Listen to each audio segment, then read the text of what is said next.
Ladies and gentlemen, distinguished guests, it's my great pleasure to welcome you to the ANU China in the World and Crawford Leadership Forum. My name is Ben Hillman and I'm the Director of the Australian Centre on China in the World. Our centre aims to promote deeper understanding of China and the Chinese world by drawing on the best traditions across the humanities and the social sciences. Our centre was established in 2010 following then Prime Minister Kevin Rudd's George E. Morrison lecture on Australia and China in the world. During the lecture, Prime Minister Rudd advocated for a place where scholars, thinkers and policy specialists can engage in an across-the-board approach that brings history, culture, literature, philosophy and cultural studies perspectives into active engagement with those working on public policy, the environment, social change, economics, trade, foreign policy, defence policy and strategic analysis. ANU's Australian Centre on China in the World, or CIW as it's popularly known, is that place. It is therefore most appropriate and indeed an honour to welcome back the Honourable Dr. Kevin Rudd to launch this forum by presenting the JG Crawford Oration. The inaugural China in the World Forum, which is this year being delivered in partnership with the ANU Crawford Leadership Forum, goes to the heart of our centre's mission. Assembled here tonight and during panel discussions tomorrow is a distinguished group of parliamentarians, policymakers, business leaders and academics who are at the forefront of debates on China and Australia's relationship with China. We're also very pleased to welcome senior government and business representatives from New Zealand to join in our discussions. At our forum tomorrow, which will be held in the CIW building on the ANU campus, please note, not here, ANU experts will lead the panel discussions, joining them to debate the latest developments in China and China's role in the region are distinguished specialists from around the world and across Australia. Our goal is to provide a platform for a national conversation about China and the Australia-China relationship. We hope that this forum will become an annual event for the policy community to exchange ideas, thoughts and opinions. Our immediate priority, however, is to make this evening's event and tomorrow's forum a rich and rewarding experience for everyone. We are certain you'll find it stimulating and enjoyable.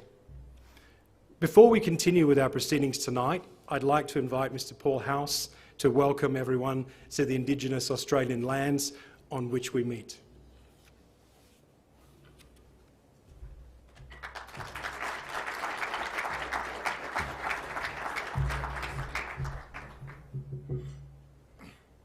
Mandangu, Wurugawuriben.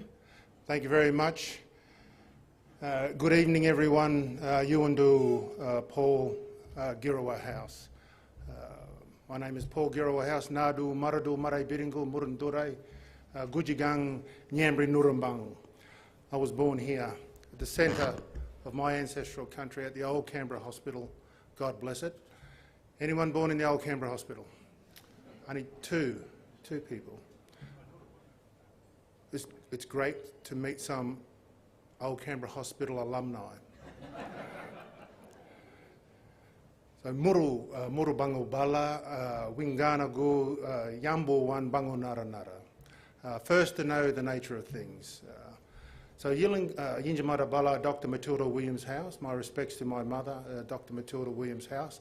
I'll speak a little bit more in a minute about Mum and her contribution here on country. So Yilangalangbo, Gibabango, Wogabo, Megabo, Diranilbang Main. Ladies and gentlemen, young men, young women, distinguished guests, the Honourable Dr. Kevin Rudd, Vice-Chancellor Professor Brian Schmidt, distinguished guests, Nyarin Jamali, Nyambri, Gumao, Wogalu, Wallabalo, Nunawa, Nagarigawa, Radri Mujigang, Yanangbu, Jayandu. My respects to Nyambri, Gumao, Wogalu, Wallabalo, Nagarigawa, Radri, elders past and present, Nyari and Jamarabu, Mujigango, Nurumbanjigo, Ninya Yiridu. My respects to all people and elders from all parts of the country, Nyambri and Nunawal, Mayinga Banya Ninyoga, Nurumbangodara, Ngambri and Ngunnawal people welcome you all to country. Yinjamara Bala Boya Nyang Nurumbango Bagarigang Muramil. My respects to China, Chinese people, language, law and country. Nadu Wurigi Bigi Balabambo Gubo Balagi Bangubo Guingulila Dumbalina Murway Marambo. We listen to our elders, our old people, our ancestors. They show us the straight, the correct, the right path. Tulagang Muru, good path here on country. Guingulila Bilangali now, Wallamali now, Yamamali now. They nurture us, they guide us, they protect us, our old people on country. Mamba wara naminyago, wura gabinya, wura darego, winningalago baligo, looking to see, listening to hear, and learning to understand. Yinjamara, Yinjamal Gijo, Yinjamarabu, Yinjamali, respect, respecting, respectful. It's a philosophy, it's a powerful word on country. It means many good things, all these good nutrients. It means to go slow, be patient, be polite, be gentle, take responsibility. All those good things. Yinjamara bala, gujigang gagumara wala, nunga yalara, dulani mayin. Respect is in the people and the government, embracing voice, treaty and truth-telling. Yinjamara bala, magagiri biringa bogongu durunda. Respect is in the journey of the bogong moths in the mountains. They also taste very good. Yinjamara balabirida bina bina birra wurruwen nurumbango. Respect is in the rivers and the breeze quietly moving through country. Yinjamara bala walam wanga dabo murun madan dabo bamayu murudud gurungambira. Respect is in the grinding stones and the carved trees made long ago on country. Our welcome to country is always made in the spirit of peace and a desire for harmony for all people of modern Australia and the region. And our main aim as local custodians is to establish an atmosphere of mutual respect through the acknowledgement of our ancestors and the recognition of our rights to declare our special place in the pre and post history of the region. And we warmly welcome everyone now living, working, studying, visiting our ancestral country. We've cared for Mother Earth since the dawn of time, and evidence of our statehood, our ownership, our sovereignty can be seen everywhere throughout the land. Our signature is in the land, not just our DNA, and taking care of country is important to us all. The name Canberra is derived from the name of our ancestral group and people, the Ngambri, and was gazetted on the 22nd of January 1834 under the New South Wales colonial government. Yinjamara Ninya Ninya Girama Maranya. Respect shapes us and lifts up the people. We want to see our children grow up in a society that acknowledges, respects and honours First Nation people in this country. We believe we're entitled to a greater share in the wealth and prosperity as well. There's so much work to do in this country in terms of First Nation sovereignty, First Nation self-determination, First Nation economic self-determination, democratic participation, social equity. So much work, but we can't do it by ourselves as First Nation people. We need the support and help of everyone in this country to do that. The law of the land talks about Yinjamara, Mayan Galangbu, Mayan Yandu Galangbu, Yinjamal Gijo Ninyuga, giving respect and honour to all people, then people will respect you. Yinjamara Wirin Bira Marandu Gobo, Gira Gobo, Yando Gobo. Respect is taking responsibility for the now, the past, the present and the future. Maragaladal Walan Mayan Mayan Galang. Hold fast to each other, empower the people. Walang Gunmala, Maramara Gure, be brave, make change. Dira Yawana, Muru Wara Nawan Bira, get up, stand up and show up. So Marambang Malang, Noya Goya Malang, it's wonderful, it's fabulous to be here. Just before I finish, I'm going to play a song on the Yidaki, the Yiriki. The share, Nain Mura Buramba Bira, the share our story, some of our story and connection, the country with all of us in this great country of ours. Before I go though, I just wanted to acknowledge Professor Brian Schmidt and the ANU, my mother, Dr. Matilda Williams-House was the first Indigenous Australian to be awarded an honorary doctorate from the ANU in 2017. And I wanted to acknowledge Dr. Kevin Rudd as well. In 2008, Dr. Rudd gave an apology to the people, First Nation people in this country, and to all people. It was a powerful act of reconciliation. It was a powerful act of humanity for our people to see that happen. And the day after the national apology, the government gifted my mother the opportunity to provide the first ever welcome the country for the 42nd opening of Federal Parliament and the subsequent 43rd opening of Federal Parliament and then the 44th. And we were recently gifted that opportunity to open the 47th opening of Federal Parliament, which was a wonderful occasion for us all as well. In 2006, my mother was awarded the Canberra Citizen of the Year Award as well for her contribution around social work and helping our people, all people in this country.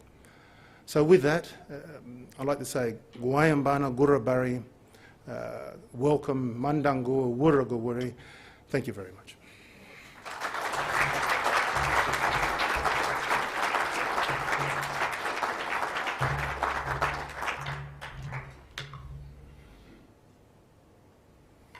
Actually, just before I play this welcome song, I'd just like to acknowledge this yidaki, this didgeridoo. I actually used this yidaki in 2008, Kevin, in Mural Hall when we opened Federal Parliament in 2008.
Thank you so much, Paul. It's a privilege and honour to have you welcome us here tonight.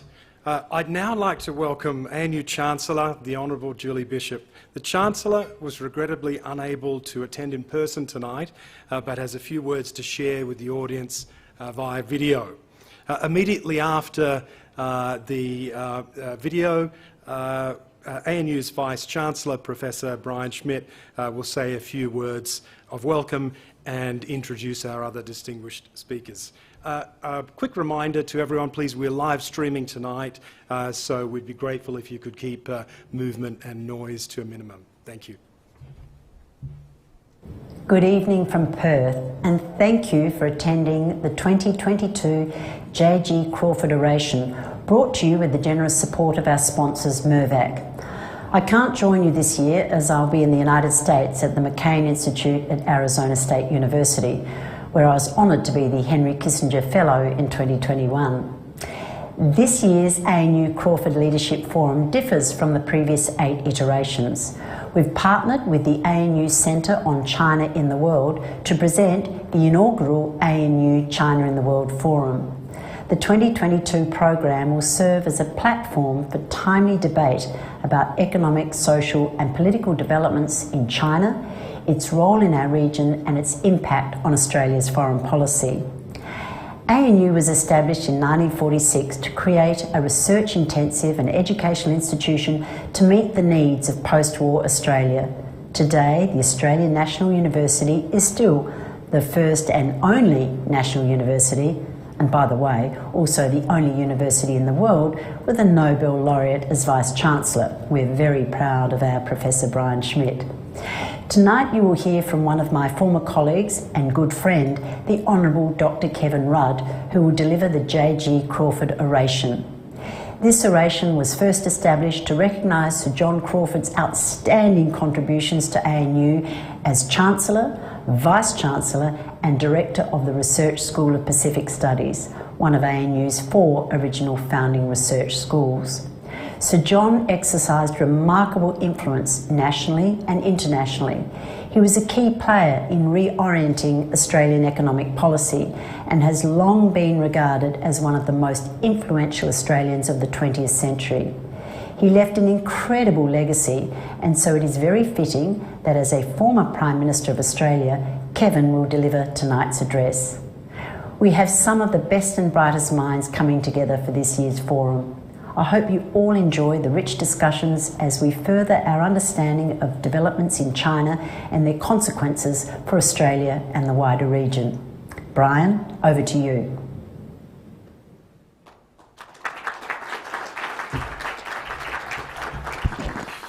So it's great to see everyone and great to have Julie engaged with this forum. Even if she is unable to be here, I know she was a little less than impressed with me when I told her the date and she knew she was going to be overseas.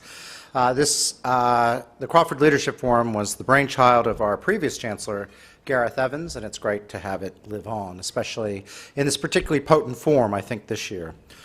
For Paul, it is great to have your welcome to country, and I too pay my respects to elders past and present of the Ngambri Ngunnawal people, and to all First Nations people on traditional lands. We are meeting on this evening through the live stream. So I am delighted to welcome you all to the 2022 ANU China in the World and ANU Crawford Leadership Forum for what undoubtedly will be an absolutely interesting event in a very, very interesting time. For tonight's oration, we are fortunate to be joined by our ANU alumnus, former Prime Minister of Australia, Dr. Kevin Rudd. And it's great to have you back in Canberra here, Kevin, and really appreciate you being prepared to come back to Australia for this event. But I think in this unique time, it is really worthwhile getting everyone here together and to really think about the future, because the future is ours to make in many respects and ours to go with in other respects.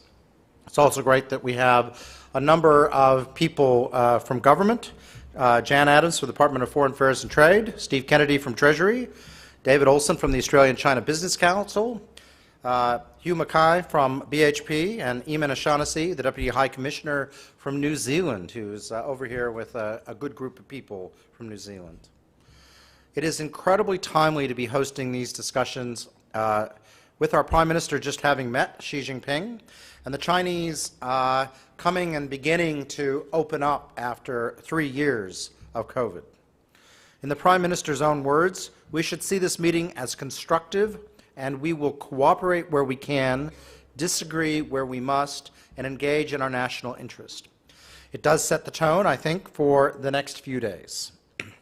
As Julie said, ANU was founded in 1946 to be a national resource, to conduct research and provide expertise to Australia and our region, and in the words of the day, to help Australia find essentially its voice on the world stage.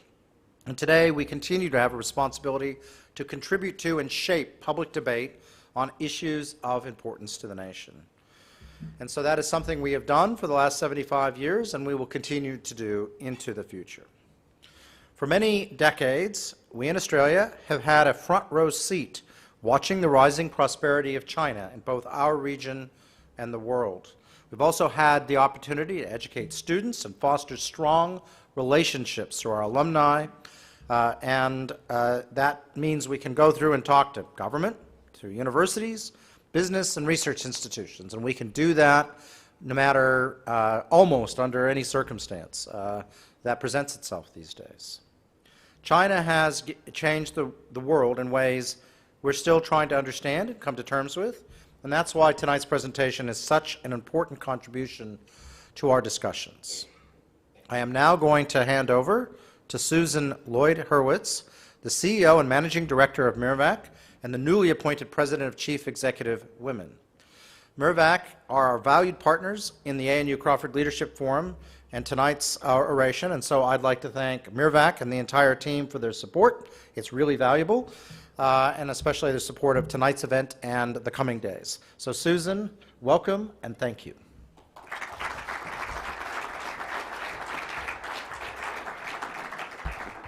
Well, thank you, Brian, and good evening, everybody. I'd also like to begin by acknowledging the traditional custodians of the land on which we're here, the Ngunnawal and Ngambri people. I pay my respects to elders past and present. And Paul, thank you so much for that welcome to country.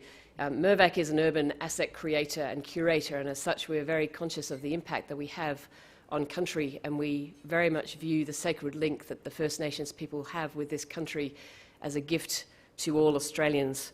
And I am personally, and Mirvac is collectively, a vocal and financial supporter of constitutional recognition for First Nations people. It's a real honour for Mirvac to be here tonight and supporting this oration.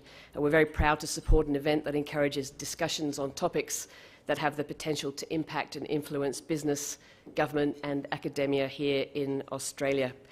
As Julie was saying, Sir John Crawford is one of Australia's most renowned economists and was a senior public servant and a key architect of Australia's post-war development. And he did recognise international affairs and Australia's need to be part of that story, and having the need to have good relationships in our region and our neighbours to underscore and ensure the economic and political stability of our region. And I think we would all agree that having good relationships is now more essential than ever as we enter into a much more challenging macro environment from an economic point of view, with rising inflation, widening inequality, increased nationalism and geopolitical tension. And then, of course, there is the infinitely more pressing challenge of climate change, and a challenge that's already on our doorstep and having pronounced impacts on our communities. But to overcome those challenges, there's no other way but to work together towards those shared ambitions. And to that respect, I am encouraged by the steps our current government has taken to strengthening our relationships with our Asia-Pacific neighbours. So tonight's oration continues that legacy of building cooperation within the Asia-Pacific region, and therefore very fitting that tonight we have the Honourable Dr. Kevin Rudd to speak with us. I don't really need to introduce Dr. Rudd, do I? But for the record, he was Australia's 26th Prime Minister, had a long career in international relations, particularly those with China. He is an ANU graduate for a Bachelor of Arts degree majoring in Asian Studies, worked as a diplomat in Stockholm and Beijing, and has made a very significant contribution to shaping Australia's foreign policy over the years. Currently, Dr. Rudd is the Global President and CEO of the Asia Society in New York, which seeks to forge closer ties between Asia and the West through arts, education, policy and business. And since 2015, he's been the President of the Asia Society Policy Institute, a think and do tank. I like that idea of thinking and doing, both essential, designed to bring forth policy ideas that incorporate the best thinking from analysts across the US and Asia, and to assist governments and businesses with challenges within Asia and between Asia, the US and the West. So please join me in welcoming the Honourable Dr. Kevin Rudd to the stage.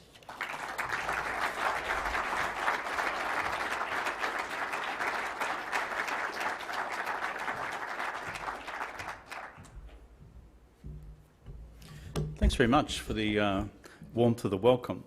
And I too acknowledge the first Australians on whose lands we meet and whose cultures we celebrate as the oldest continuing cultures in human history. To our Vice-Chancellor, thank you so much for having me back, Brian. Even though I didn't complete my PhD here at the ANU, I went offshore to the mob at Oxford instead. To all of my former parliamentary colleagues who are here as well. I see Senator Brandis. Where are you, George? Good to see you. Jan Adams from Secretary of the Department of Foreign Affairs, Stephen Kennedy, Secretary of the Treasury, both of whom have had to survive working for me in the past. So sorry about that. I'm glad you've recovered. To our visiting friends from the United States, I've just seen some of them, including Bonnie Glaser, my good friend and colleague from the German Marshall Fund in Washington, D.C., Dr. Bates Gill, who is now the Executive Director of the Centre for China Analysis at the Asia Society in New York, Richard Maud, who's the former Deputy Secretary of the Department of Foreign Affairs and now our Asia Society Distinguished Senior Fellow here in Australia, and to Susan Lloyd Hurwitz from Mervac for sponsoring this lecture this evening. Distinguished guests, ladies and gentlemen, one and all. It's good to be back here in Canberra. I'm proud of my association with the ANU. I'm proud that as Prime Minister, they also fleeced me for $113 million to help build, in fact, to build the Australian Centre on China in the World, to build the National Security College, and to build a very large extension to the John Crawford School itself. So it is a small contribution to the importance of public policy in the nation's capital and the relationship between the Academy on the one hand and public policy makers within the bureaucracy within our federal parliament on the other. Long may that tradition continue, having been launched by Prime Minister Chifley in the immediate aftermath of the Second World War. The title I have chosen for this Crawford lecture is Xi Jinping, the Return of Ideological Man and Implications for US-China Relations and Australia-China relations. The reason I have chosen to begin with an analysis of Xi Jinping's ideological worldview is that this worldview fundamentally shapes Xi's approach to domestic politics, to economics, and the future direction of China's foreign and security policy.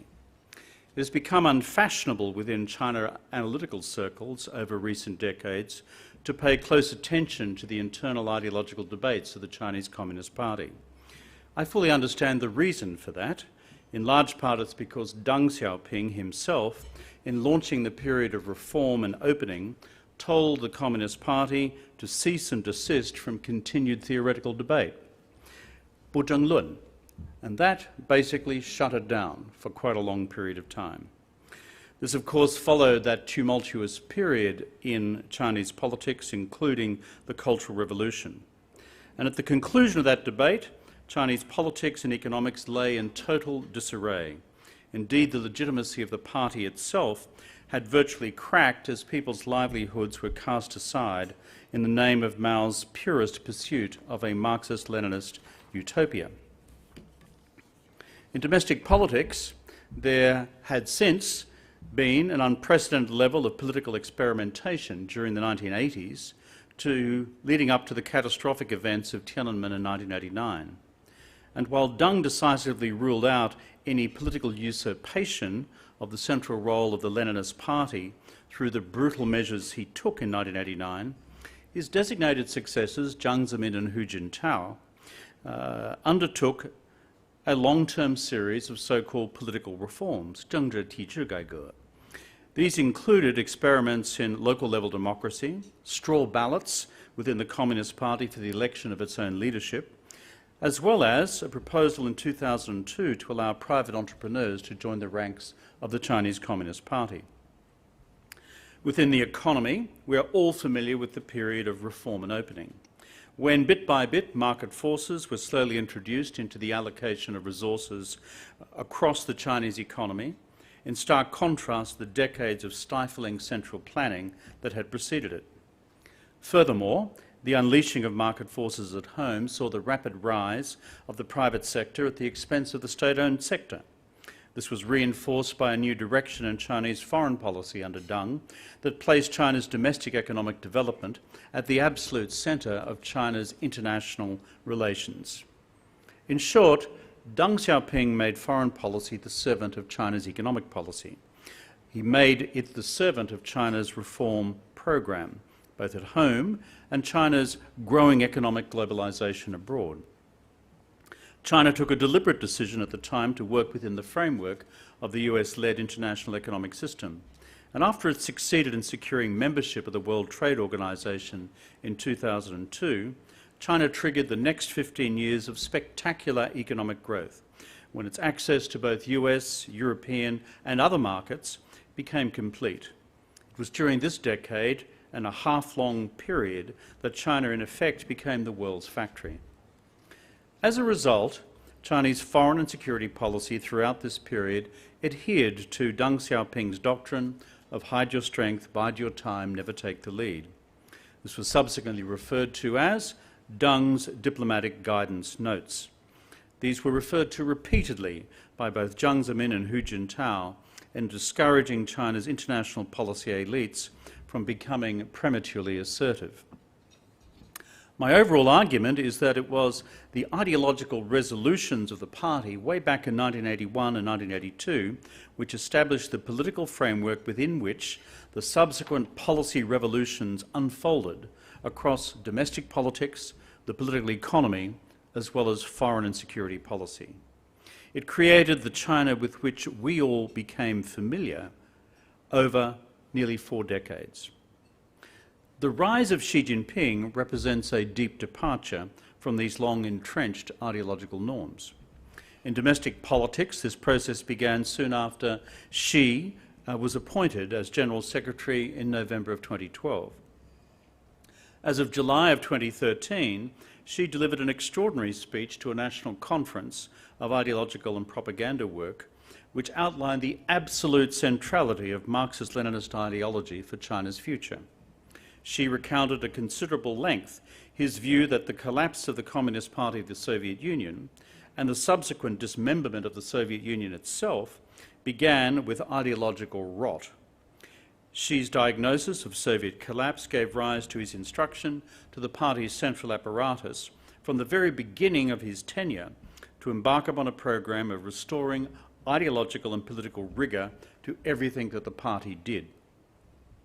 At a practical level, Xi sought to reassert the central role of the party across the entire fabric of public administration, displacing the role of economic technocrats in the State Council with new party-led leading groups, which increasingly usurped the traditional policy roles held by non-party bureaucrats. It also saw the reassertion of the role of the party in the military, the academy, and what passed for China's emerging civil society. The reassertion of the absolute central role of the Leninist Party has been the hallmark, therefore, of Xi's role and Xi's rule since the very get-go of Xi's reign. In many respects, it's summarised by Xi's rehabilitation of an old Mao Zedong axiom that it doesn't matter whether it is north, south, east or west, or whether we are speaking of public administration, the military, commerce, the academy or society, the party rules over all, unquote. On economic policy direction, this move to reassert the centrality of the party was to come later. In fact, in the earliest stages of Xi Jinping's administration, there had been an effort to sustain the market-based reform program initiated under Deng, Jiang and Hu. This was reflected in the decision document of the third plenum of the 18th Central Committee held in 2013. However, by 2017, a much more fundamental reappraisal of the role of the market in the economy had begun as of the 19th Party Congress work report of that year, which Xi Jinping delivered, his first work report. Therefore, its language was parsed carefully, both by those who crafted the speech and interpreted carefully by those who observed the speech. It assumed its own biblical status in the subsequent 5 years following that Congress. The fundamental significance of the 2017 Congress report was the ideological surgery it performed on Deng's original 1982 decision on the ideological priority to be attached to the unfettered development of the factors of production, and Deng's continued relegation of the relations of production, that is class, or class inequality. In the 2017 Congress report, Xi, in effect, overturned Deng's long-standing ideological orthodoxy on the economy. Instead, Xi declared that the party's, quote, central contradiction for the new era, unquote, was one which now required action to correct, quote, the imbalances in development, unquote, that had occurred as a result of Deng's unfettered reform program agenda from the past. At a basic level, this ideologically authorised political and policy intervention in the economy to deal with obvious imbalances such as environmental sustainability. At another level, it authorised policy efforts to improve social and economic equality, not just the final elimination of poverty, which Xi Jinping had determined to be his #1 priority for the centenary of the party's founding in 2021, but also the wider redistribution of wealth across the economy as a whole, under his new ideological rubric of, quote, common prosperity, unquote, 共同富裕. However, at a more fundamental level again, Xi's Congress report in 2017 authorised more widespread political empowerment of party ideologues to intervene in China's overall economic policy settings, and therefore to challenge the unfettered role of a free market, the unfettered role of a private sector, as well as the unfettered accumulation of wealth by private individuals. All these ideological redefinitions occurred as of late 2017. However, the political environment within which this new, more Marxist ideological direction for the Chinese domestic economy was to be implemented was complicated almost immediately by President Trump's decision to launch the US-China trade war as of January 2018. This trade war would rage for the next 2 years, at least until an interim agreement was finally signed in the White House in January of 2020, although each of the protectionist measures imposed back then remain in force to this day. The impact of Trump's trade war in 2018, coming almost immediately on top of the party's ideological decision in 2017 to turn back the clock on Deng's market reform program of the previous 35 years, was to cause Xi Jinping to double down in his support of a more protectionist, mercantilist and state-driven approach to China's future economic management. It was from about this time, for example, that Xi Jinping began to embrace new doctrines of economic self-sufficiency, 自力更生, new forms and a more gargantuan scale of state industrial policy, and what would soon become known as China's new ideological orthodoxy of so-called the dual circulation economy. This term, the dual circulation economy, in particular, was ideological code language for an approach to the economy whereby China in the future should no longer be dependent on the international market for the importation of any of its essential needs, but at the same time, through the maximisation of its own exports, Beijing's parallel objective was to cause much of the global economy to become increasingly dependent on China's market itself, thereby enhancing China's international political, economic and diplomatic leverage. Taking these various threads together, my overall argument, therefore, is that a combination of self-initiated ideological change, reinforced by Xi Jinping's political response to China's changing international circumstances, produced an even more potent cocktail of economic policy retreat from domestic and international market principles, which in turn further legitimised the return of the state to the absolute centre of Chinese economic policy settings. Parallel to these changes in ideological direction in China's domestic politics and economics, Xi Jinping also signalled as early as 2014 further changes in the formal direction of China's foreign and national security policy. This was the party's Foreign Affairs Work Conference of November that year, where Xi Jinping declined to restate the long-standing orthodoxy of Deng's diplomatic guidance notes, that is, hide your strength, bide your time, never take the lead. In place of this guidance, Xi, at around this time, informed the party that their new guidance was to, quote, strive for achievement, 奋发有为. This was ideological code language for China now actively changing the international status quo, rather than working with it. While the full text of the Foreign Affairs Work Conference remarks from that year have never been fully revealed, the limited excerpts which were provided through the People's Daily nonetheless underscore the sharp nature of the change in China's foreign and security policy direction that had now been embraced under Xi Jinping's leadership. In these remarks, he spoke directly of the need for a new type of great power relations, a new type of international relations, and on top of that, much more ominously, quote, an unfolding struggle for the future of the global order, unquote, 国际制度之政. These statements all preceded the decision by China's national security policy establishment to commence a program of island reclamation in the South China Sea during 2014 and 2015.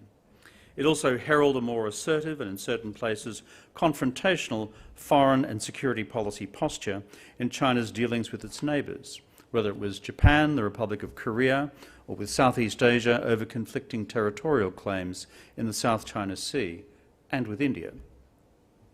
It was also from about this time we began to see new forms of Chinese wolf warrior diplomacy in capitals around the world, as China sought to leverage national governments to adopt a more compliant approach to China's foreign policy requirements. In summary, therefore, what we've observed over the last decade is a new ideological direction for Chinese public policy overall. I've described this fundamental ideological change in three parts. First, Xi's decision to move Chinese politics back towards the Leninist left.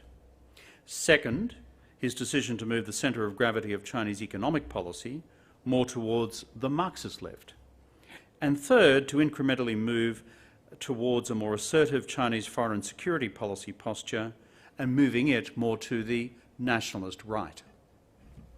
These three fundamental ideological changes, which we have seen unfold over the first 10 years of Xi Jinping's administration, have now been reinforced by the new language of Xi's work report to the 20th Party Congress, delivered in October 2022, last month.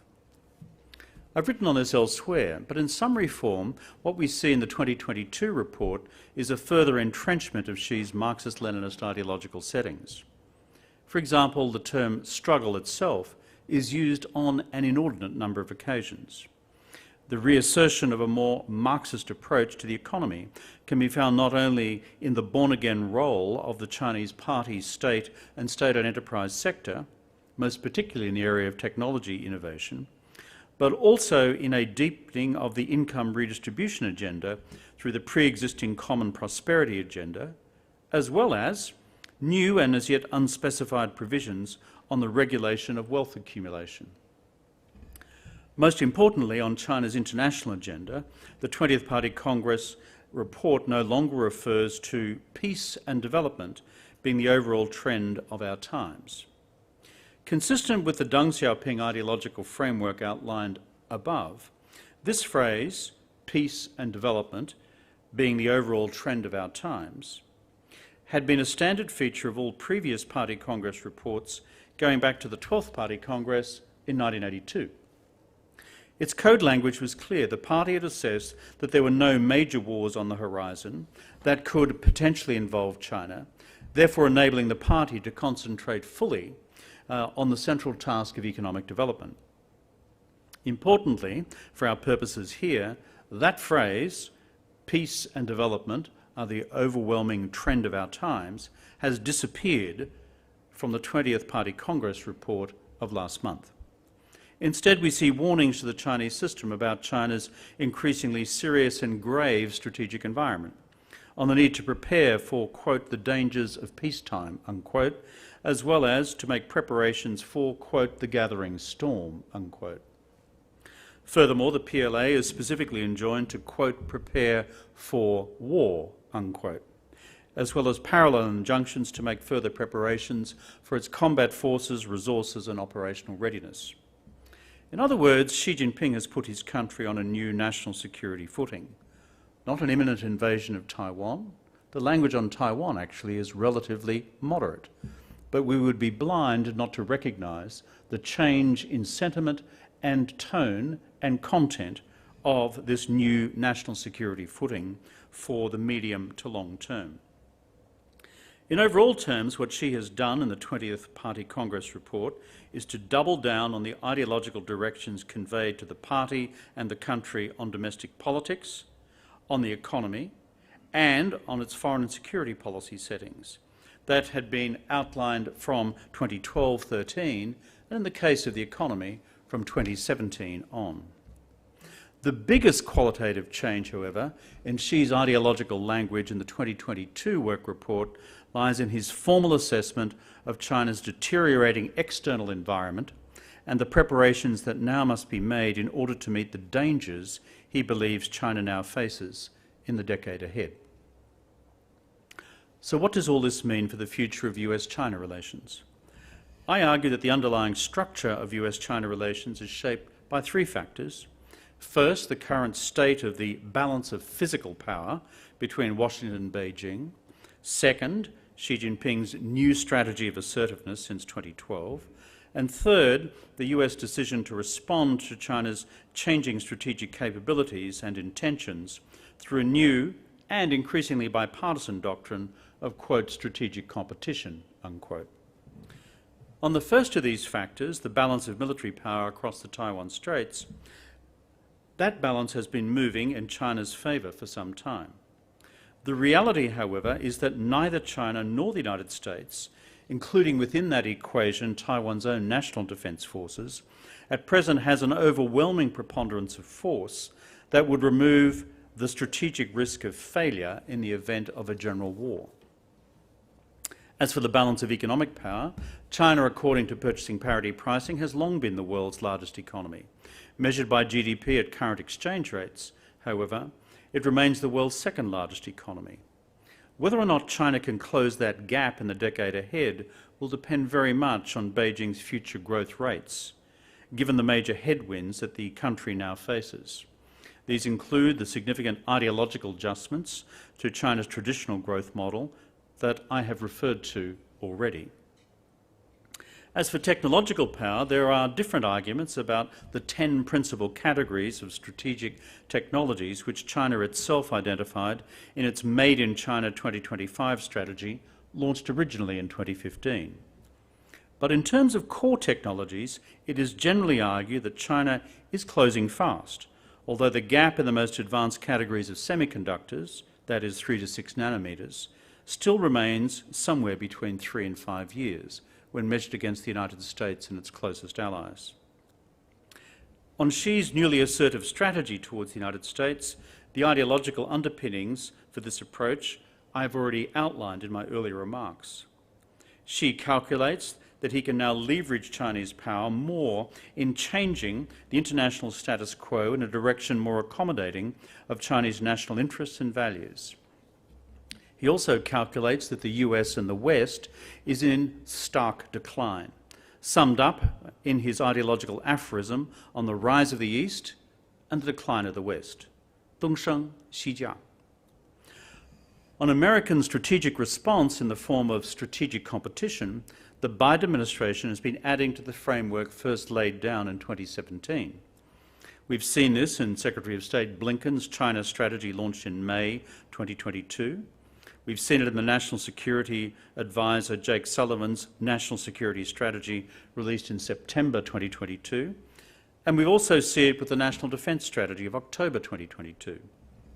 But beyond these strategic framework documents, we have seen material changes in American substantive action towards China across the board. This has included a tightening of Chinese foreign direct investment regime in the United States through a series of amendments to CFIUS, the new CHIPS Act to subsidise the American semiconductor industry, and most significantly of all, the 7 October imposition of comprehensive American export bans on semiconductor sales to China in order to, in my judgment, contain China's future technological advance. In other words, notwithstanding the rolling distractions of the Russian invasion of Ukraine, the United States has succeeded so far in rolling out a comprehensive set of policies and operational procedures to put flesh on the bones of the doctrine of strategic competition. More is to come. Plainly, both sides, China and the United States, are now engaged in a strategic competition, as to which country emerges as the preeminent regional and global power by mid-century.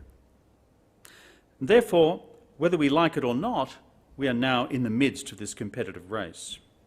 We now live, therefore, in deeply dangerous times. Within this framework of strategic competition, it's therefore important to examine the question of whether this competition can be managed or unmanaged. Prior to the Xi-Biden summit of November 2022, we have had effectively 5 years of unmanaged strategic competition.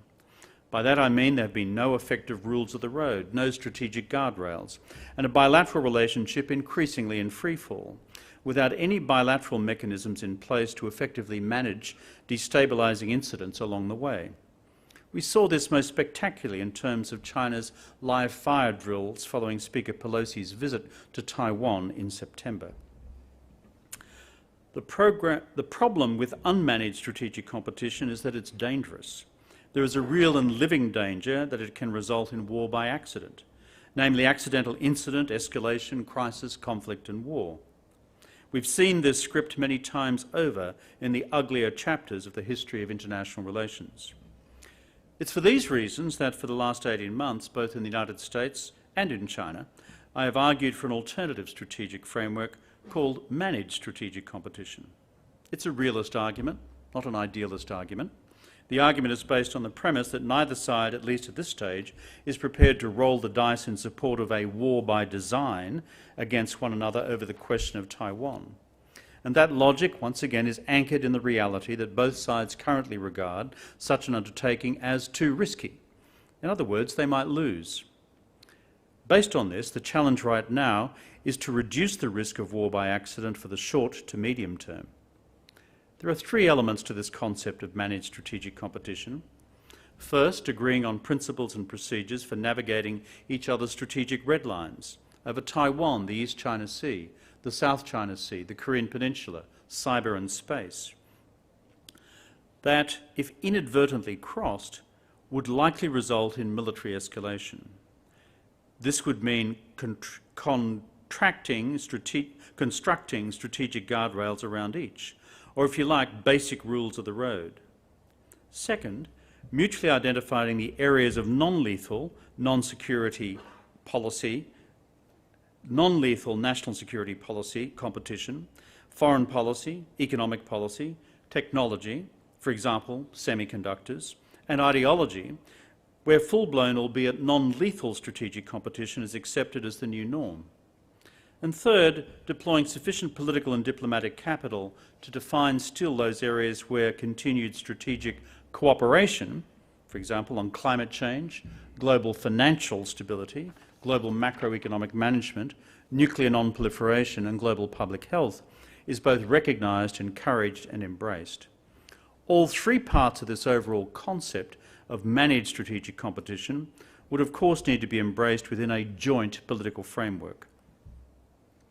I argue that the importance of the overall outcome of the Biden-Xi Jinping summit in Bali at the margins of the G20 last week demonstrate that both Beijing and Washington appear to have taken their first tentative steps towards some form of managed strategic competition. Both sides have now spoken of the need to stabilise the relationship. On the American side, American officials have repeatedly referred to the need for a form of managed competition, the identification of red lines and the construction of strategic guardrails around the relationship. The importance of Bali, however, is to identify some of the changes in the language used by Xi Jinping. Xi, for the first time, has referred to the need to put in place, quote, new protections, fang hu, around the relationship in order to prevent crisis and conflict. He's also spoken for the first time of the need to put in place a security safety net, an anquan wang, underneath the relationship for the same purpose. Equally importantly, Xi Jinping has authorised that strategic communications should now be conducted between both sides toward this end. And in operationalising this approach, Secretary of State Blinken is now scheduled to visit Beijing early in the new year. Most importantly, the new language used by the two leaders in their respective readouts from the Bali summit authorises their most senior officials to begin constructing the precise forms of strategic guardrails they will need for the future to manage the most contentious security policy challenges in the relationship. It remains to be seen whether this approach succeeds, but the bottom line out of Bali signifies that both sides have decided, at least for the short to medium term, to put a floor under the relationship, to stop the free fall, and to begin to construct some basic protections around the concept of strategic stability. This is good. However, it would be foolish to conclude, at least from the Chinese perspective, that Xi Jinping has therefore shelved his aspiration to retake Taiwan. Nothing could be further from the truth. In fact, the language on Taiwan in the official from sometime in the late 2020s and the early 2030s, when Xi, of course, himself still aims to be in power. We therefore need to be very clear-eyed about the distinction between short to medium-term stabilisation arrangements, on the one hand, and medium to long-term preparations for potential conflict. The only way to avert medium to long-term conflict is for there to be an effective US allied and Taiwanese deterrence, militarily, technologically, financially, economically, and of course in foreign policy and political terms as well. Deterrence which would then cause Chinese military and financial and economic leaders to advise caution against still a continuing great risk. So finally, where does all this leave the future of Australia-China relations? As can be seen from the above, this is not an independent subject in its own right. There are multiple variables at play well beyond, in many cases, our capacity to control them. The future of Australia-China relations is very much affected by Xi Jinping's changing ideological direction. The Australia-China relationship is also deeply impacted by the changing dynamics of the US-China relationship in itself, which directly affects not only Australia, but also many other countries more geographically proximate to China than Australia. US treaty allies Japan, Korea, the Philippines and Thailand come quickly to mind. Just as the US-China relationship impacts 140 countries elsewhere in the world for whom China has already become their largest trading partner. Furthermore, the Australia-China relationship is impacted by the increasingly bipartisan US doctrine of strategic competition that has emerged over the last 5 years. This in turn will be shaped by future developments in US domestic politics, including the outcomes of the 2024, 2028 and 2032 presidential elections, and whether these produce more isolationist Republican candidates for the presidency than has been traditionally the case in pre-Trump Republican America. There is often a tendency in our country, Australia, to see the Australia-China relationship in isolation. We just can't do that. This is analytically flawed. We are not Robinson Crusoe on this either. Most countries are experiencing similar challenges and similar pulls, and most are subject to the range of variables I've just described above. However, that does not say that Australia does not have our own independent political agency in shaping our own national future. We do. But in executing this agency, we must be deeply mindful of the constraints which exist in the operating environment in which we live, work, and have our national being. What the Albanese government has sought to do is to take the temperature down in the Australia-China relationship. This has been matched by a similar change in the rhetorical tone, temperature, and posture towards Australia in Beijing. Both sides have decided to put the megaphone away. This is a healthy step in restoring some level of stability and even normality to the diplomatic discourse between Beijing and Canberra. This has been made possible by the resumption of ministerial engagement between the two sides, particularly between the foreign and defence ministers, which put to an end a 3-year freeze in ministerial contact. Furthermore, Prime Minister Albanese's meeting with President Xi in Bali, from that we now have resumed head of government level contact between the two sides after a 6-year hiatus. Nowhere in the half-century long history of the Australia-China bilateral relationship has there been such a political freeze on contact between the two sides. This was unhealthy for all concerned. The achievement of Prime Minister Albanese and Foreign Minister Wong in the first 6 months of their term in office has been to stabilise this relationship along these lines. And given where we've been in the past, this is no small feat. However, the work ahead for the new government and their counterparts in Beijing is formidable. China's trade sanctions against Australia remain in place. And as I've argued elsewhere, it would be an important symbol and signal from the Chinese side to use the celebration of the 50th anniversary of the establishment of diplomatic relations on the 3rd of December this year for China to draw a line under the past by removing these sanctions. That would pave the way for resumption of normal diplomatic discourse across all of these substantive questions which currently confront the bilateral relationship. These include China's increasingly assertive behaviour in Southeast Asia and the Southwest Pacific. It includes China's posture towards our strategic partners in Japan and India. It includes China's own aspirations to join the Trans-Pacific Partnership. It includes our common concerns for effective global action on climate change. It also includes the continued incarceration on political grounds, in my argument, of a number of Australian nationals, including the Australian journalist Cheng Lei. Indeed, the early release of Cheng Lei as part of our 50th anniversary celebrations would cast a significantly positive light on the overall relationship for the years ahead. The good thing is that we now have a restoration of a political relationship capable of addressing each of these substantive challenges. We should not underestimate the difficulty involved in each of them. In navigating them, as I have long advocated in my dealings with the Morrison government, including early one-on-one conversations with Prime Minister Morrison himself, I think any Australian government should bear in mind 5 basic principles in governing the shape of the Australia-China relationship. First, our unapologetic commitment to universal human rights, anchored in international law and in the Universal Declaration of 1948, for which both China and Australia are ratification states. Second, our unapologetic support for the US military alliance, though not as a form of automatic compliance with every element of US foreign policy. Third, maximising economic engagement between the two countries to our mutual advantage, including the resumption of normal tourism and student flows. Fourth, maximum collaboration with China through global institutions such as the G20, APEC and the UN on climate change, global economic stability, nuclear non-proliferation and future pandemic management. And fifth, when we in Australia do need to part company with China, do so in partnership with friends and allies. It's always safer to hunt in packs. To conclude, the next 5 years will very much shape and arguably determine the long-term stability and strategic direction of the Indo-Pacific region. It will determine whether the US and China can stabilise their relationship in the medium term through various forms of managed strategic competition.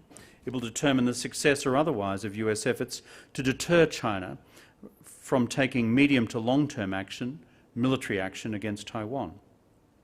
And it will determine whether or not China can reinvent its own domestic growth model, given the slowing in Chinese growth which has occurred over the last several years, driven by a combination of ideological, demographic, pandemic management and global economic decoupling related factors. But the future shape of regional and global stability and security will also be shaped by the policies adopted by third countries, including Australia, and our respective engagements with both China and the United States, given that their strategic policy towards each other will deeply impact all our futures. If we fail to navigate the next 5 years carefully, there is a grave risk that by the late 20s and early 30s, we could well find ourselves on the cusp of armed conflict. It is easy to use the term armed conflict, but when we begin to imagine the scope of a possible war between China and the United States over Taiwan, the strategic, economic and human cost of such a conflagration is likely to be of an order of magnitude not seen since the Second World War. It is one of the reasons why all 3 countries, China, the United States and Australia, must apply every effort for all our futures, that there is indeed a peaceful, prosperous and sustainable future for us all. The alternative is too catastrophic to contemplate. I thank you.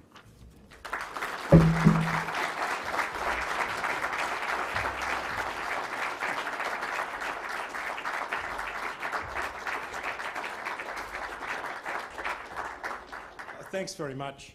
That's such a thought-provoking speech. We have a few minutes for Q&A. Not enough time to open up to the floor, so I will use my privilege as MC to ask a couple of questions before the book signing in about 10 minutes' time. The question on the mind of many China watchers, including mine, is the extent to which Xi Jinping believes the rhetoric he espouses, and even if he does, is there nevertheless still wiggle room for policy adjustment? Is Xi not a politician capable of manoeuvring and course correction? After all, as one of our esteemed forum panellists reminded me today, even Mao could turn somersaults, opening up relations with the USA in the midst of the Cultural Revolution. It's an excellent question. What I've noted in my study of Xi Jinping's ideological framework over the last 4 or 5 years is that the changes in the ideological formulation that he's used, whether it's on domestic politics, whether it's on the domestic economy or on foreign and security policy, by and large have all predated and foreshadowed changes which subsequently we could see unfold in the real world. In other words, you can say that this is entirely coincidental, or you conclude that it is at least partly a case of causation. So therefore, belief or ideological belief is not simply floating around there in the middle galaxies of St. Thomas Aquinas, putting angels on the end of a pinhead. It is a set of precepts from a Marxist-Leninist worldview which informs the broad parameters of strategic policy direction. If I could put it in these terms, and I'll try and do this visually, if this was Deng Xiaoping's definition of reform and opening within a foreign policy which sought to work within the existing international rules-based system, this is Xi Jinping's ideological parameters that he's laid down since 2017. Some of this overlaps, but not as much overlaps as is different. And within that, there is, of course, scope for policy, shall I say, innovation. Tactical, but I doubt that it's strategic. If you want an example of tactical flexibility, look at the fact that we have just witnessed in Bali, and bilaterally, not just with Australia, but with a number of other countries, including those in Europe. Look at the most recent visit by Chancellor Schulz from Germany to Beijing a couple of weeks ago, where the temperature is being brought down across the board. But my argument would be, looking at the evidence, is that this is seen as a tactical shift within the continuity of an overall strategic direction, and that overall strategic direction was laid down in foreign policy terms at the Foreign Policy Work Conference of 2014, which concluded, using Marxist-Leninist ideological terms, that we are now strategically in a period of struggle for the future of the international order. 国际制度之争. These are not terms used for fun. These are not just selected to sound good in an after-dinner speech in Beijing. These are carefully crafted within a formal speech, and then carefully crafted again in terms of that which appears in the People's Daily. So tactical flexibility, yes. Strategic direction, I'm much more doubtful. You've mentioned the economy as China's Achilles heel. You've also mentioned the Leninist shift or the status shift in policy and governance. If Xi Jinping is so constrained by ideology that he runs China's economy into the ground, should those who see China as a threat sleep better at night? Well, the $6,000 question, as we all sat down to look at the 20th Party Congress report in October, was, given the data has now been in for 2 or 3 years on a slowing Chinese economy, through a multiplicity of factors, both ideological, both demographic, as well as pandemic-related, that would he therefore use the 20th Party Congress ideological report to signal a shift back towards the centre, a more even balance between market and the state? I think anyone who has carefully looked at the ideological formulations of the document and the language used around certain key banner phrases, qi zhi yu, or kou hao. The overall weighting on a more Marxist interpretation of the economy and a greater role for the state in the direction of the economy through central planning is quite clearly apparent. So there was an opportunity as of last month to course correct, and what we've deduced is he didn't do so. However, as my Chinese friends, with whom I've had many debates on this on Zoom, although not in the flesh, are quick to say, Kevin, you need to wait for the Central Economic Work Conference report of December and look carefully at where, in fact, the real world of economic policy translates to. To which my response is, yes, I'm looking forward to that document, but I'd be very surprised if it moves outside the parameters which have been set ideologically in both the 19th and the 20th Party Congress reports, which have taken the centre of gravity decisively towards the left. The further caveat, though, is this. You're right, on the economy, if things became disastrous and you began to achieve not 6% growth, but 2 to 3% growth, and then bumping along at zero, then we should not rule out the possibility that a significant course correction should occur at this time. In terms of, therefore, should the rest of the world who are concerned about China's rise sleep easily in their beds, well, I think it's far too early to predict where this will land. All I can do as a China analyst is look at the data as it presents itself, look at the ideology as it presents itself, look at the changes in economic behaviour which have occurred, and even listening to those who defend the system saying, yes, there has been a change in the balance between the market and the state. That's what they say internally, let alone what's said externally. And when I look at the pace of activity in terms of attempted capital flight out of the country, this change had better happen soon. One final question. You mentioned policies or the significance of policies by third countries.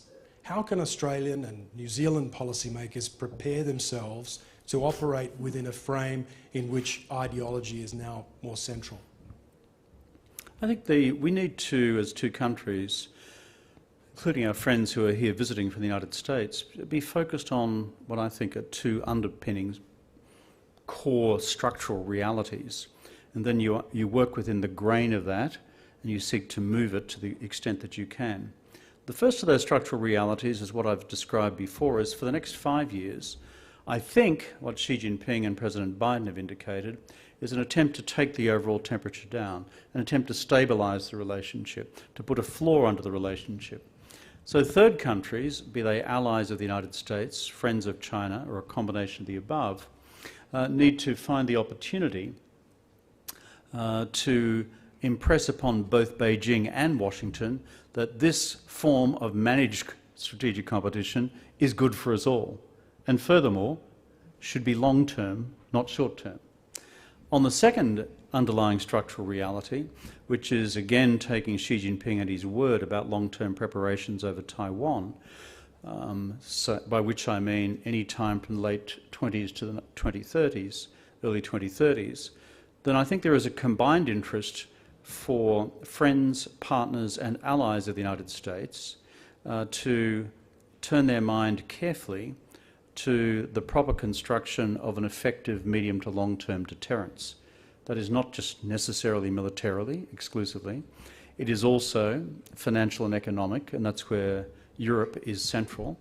Would Europe, for example, indicate in advance that it was going to join future US-led financial sanctions or trade sanctions should there be a military invasion of Taiwan or action against Taiwan by China, a la Ukraine and Russia, or not?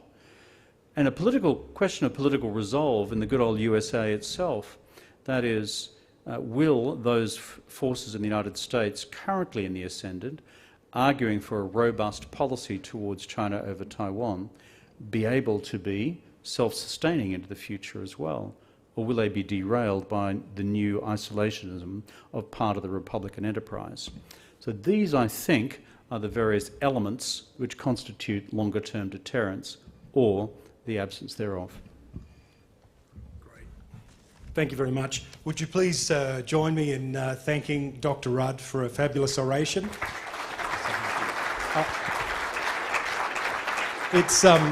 It's set the scene for some robust debate at our forum tomorrow, which I'm very much looking forward to. Dr. Rudd has to leave 7:30 sharp. I'm sure many of you in the audience already have a copy of his book, but for those of you who don't, there will be an opportunity to buy one and to get a signature in the book, and you need to do that in the next few minutes if you're interested, please. Can I, or not, can I actually...